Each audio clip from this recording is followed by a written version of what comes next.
Now, switching over to healthcare. Now, that's a whole different issue, a bigger issue, something that really doesn't get spoken about much. Just how it is, at least here in the States. It's a different environment, it works differently. Just being in Germany, just, having healthcare all over the country, wherever you're at, whenever you need it, it's a different reliability and a different system than it is for us in the States, where you have to go to the doctor, then you have a bill. Shit, the most expensive cab is an ambulance, because it's running around like $800 just to get you in an ambulance. So that alone is a big drawback when it comes to it. But when you're in the military, you don't really have that issue. Your family is taken care of. They go through TRICARE. You're taken care of because you got the medical. But it's not. Sometimes it's not even really worth it, I'll say. There's times where they do help you. There's times that you do have good doctors. And then there's times that it's just like certain doctors are there just to make sure you can get back into the fight. Which I understand. I understand that. I understand it for like getting ready for war, stuff like that. A war is incoming or something is very close to happening. Yeah, I understand you trying to push soldiers to get back to, into the fight and stuff like that. But the thing with medical is that not everybody heals the same. Not everybody trains the same way. Not everybody has the same symptoms, or they don't have the same bone structure, muscle strength, or like it's just so many different factors when it comes to it. And sometimes it seems like it's a one fit all due to the fact that it'll be like medication that people just want to push. They just want to make sure people are medicated, meaning they got their ibuprofens or stronger, basically to wear out any injuries or being hurt and stuff. So it's like, you notice how trained athletes get all this time to like prepare. They get all the medical resources and stuff like that. The military doesn't have that. The military has enough to make sure you're okay. But the thing is sometimes that even when you're not okay, you have issues that continue to happen. That is just like you just put a little band-aid on it and it just got worse over the years. Like my I have issues with my back. I have issues with my shoulder. Sometimes I can't lift my arm up at all. I wake up sometimes where my shoulder is like either I slept wrong, possibly, or it's just like I wake up and I had it in a funny position, I guess, and that could have just been me having it out over like to the side or to the over my head or something, and that alone will cause pain for the rest of the day. So if I put it over my head to like try to stretch it out to try to expand on the space I have there, I'm just in pain. Or my back, if I walk for too long, I can't even go for a long run anymore. I have to take like little jogs and walk, and otherwise I'm in pain, or I'm taking pain meds or something like that. But that's something that while I was in the service, they just gave me, some little bit of a profile. They gave me some medication. They gave you physical therapy, and yeah, they do provide that stuff. But at the same time, it's like the physical therapy there, if you notice it and you pay attention to it, it's not there to make sure you are back to 100%. It is more to, hey, let's get you to the point where the pain is tolerable. So basically, you still have people that are injured, but the pain is tolerable for them to maintain doing what they're doing. So they don't have a profile, which is basically like a document stating that, hey, you're not able to do this, you're not able to do that. And it's different because the thing is people don't get fixed correctly. And then you have the horror stories of certain soldiers that, hey, they went to go get surgery or something like that through the army, and they ended up coming out worse than what it was before. One soldier I know, he ended up getting out because he ended up getting staph infections on the knee that he was trying to get fixed. He ended up getting med boarded out. You got people with back issues, mental health issues. You got issues all over where the medical isn't as appropriated or as good as it's supposed to be, which causes issues looking into the military. Because it's like, man, if I join, at least I know I got health care. It's good for families, though. That I will say, because the thing is, if something happens with your family, you're just taking them to the doctor, and the family is taken care of. So, in the family aspect of it, it is great. And then that's also like when you transition out, you start realizing that you don't have that stuff. Now you're paying for medical insurance, where in the military, you're not doing that. So, it changes. And it goes into the finances also, because the thing is that's something now you have to prepare for. That's something you have to plan. That's something you have to put money aside for.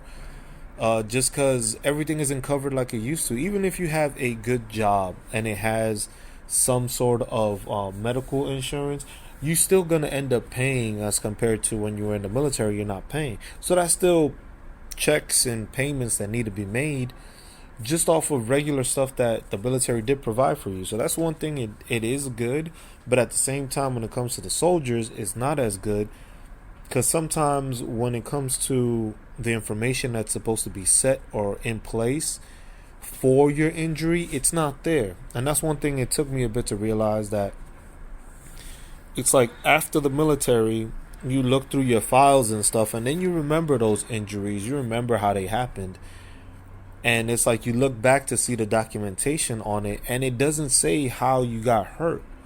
And you're like, but I clearly said it was on a run with the unit, and we ran on some uneven ground, and I ended up spraining my ankle. So that would just put as running. So it doesn't say like you did it in the military. So it's like they try to make it so that it's not connected, because at the end of the day, when you're doing your disability claims, it has to be service connected, which is one of the issues I'm dealing with now, with having something that happened in the military service and I claimed it, but then it's being shown as it was not service connected, or did not happen while I was in service, which I find interesting, because I had like year plus of physical therapy for that issue. So that turns into the whole VA thing when it comes to medical and stuff like that, because you want everything to be service connected when that happens. But with the military, you don't always get everything put as service connected, due to the fact that when it gets written up, it doesn't get specified on there, and it gives you the type of injury and how you got the injury, and you can put that on there, but it doesn't explain it. So that's why I tell people, keep your profiles, keep your information basically showing when you got injured, how you got injured, so that way you can have that as more evidence towards the future, because it doesn't get covered that same way. Like now in the civilian sector and outside the military, it's like you gotta set up appointments, you gotta pay for it, your insurance will decide how much it is depending on what insurance you have and stuff like that. So that's different with the military, because military, you have your medical benefits that's already placed. That's not going to change. That's not going to be added to or lessened. It just depends on like what region you're in, so that they know to take care of you within that region.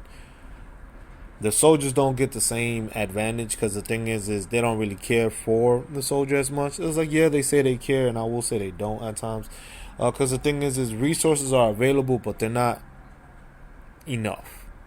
There's not enough resources available for all the people that you have at these duty stations. You'll have like one behavioral health building, and it's usually like a 1-floor building that maybe has maybe 6 or 7 therapists in total. So 6 or 7 to cover a couple of thousand people is not something that's super realistic. It is realistic, but at the same time, it's like there's different scenarios and different things that happen with soldiers that cause that to happen. So it's not like it's an availability to, hey, yes, I have behavioral health issues. When I first went, it was like appointments were every 2 months. Like that's the length in time.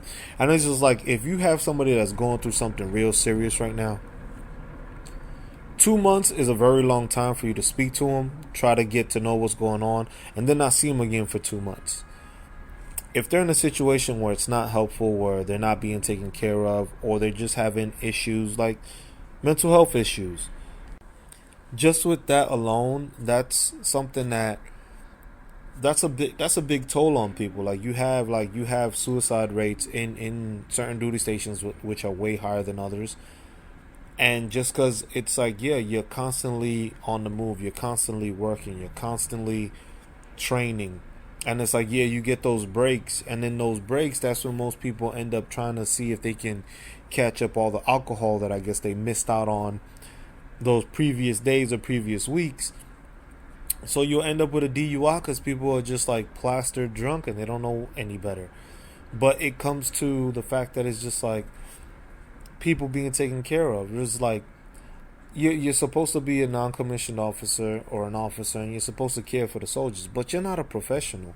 So it's like you're putting a lot of responsibility on people to make sure they are taking care of others when they're not certified, they're not trained. I was like, yes, you can take classes, because I've taken classes on how to like suicide assist classes. I think it was I forget what the acronym is. I have to get back on that.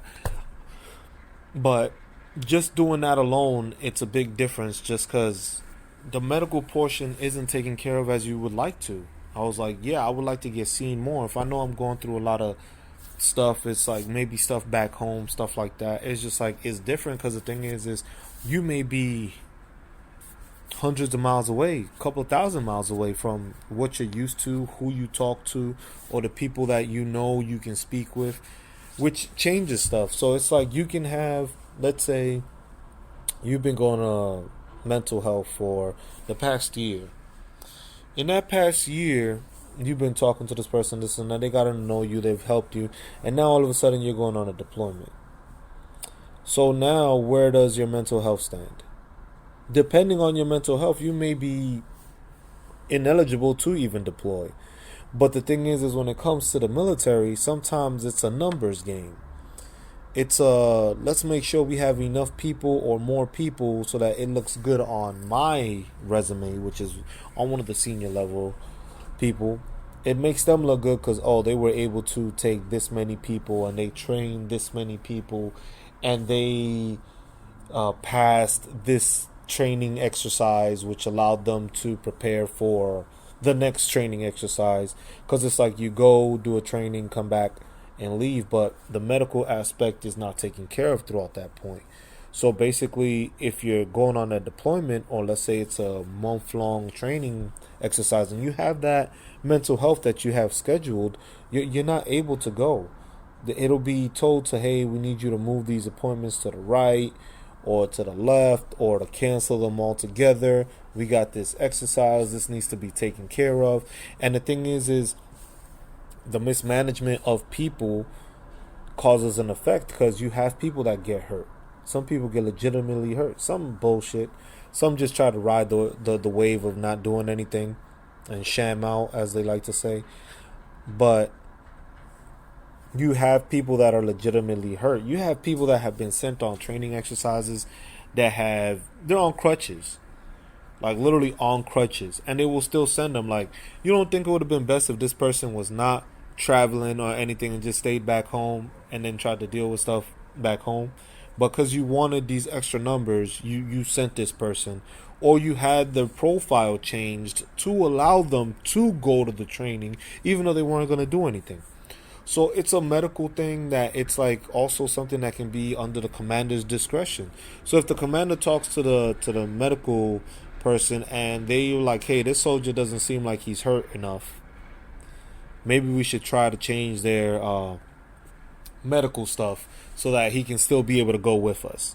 And it's just like, I've seen that happen where they were looking into profiles to try to send people, because there were so many people injured. But like I said, some people fake it, some people don't. But that information there is just like, you're going to try to tell somebody, oh no, you're not hurt enough.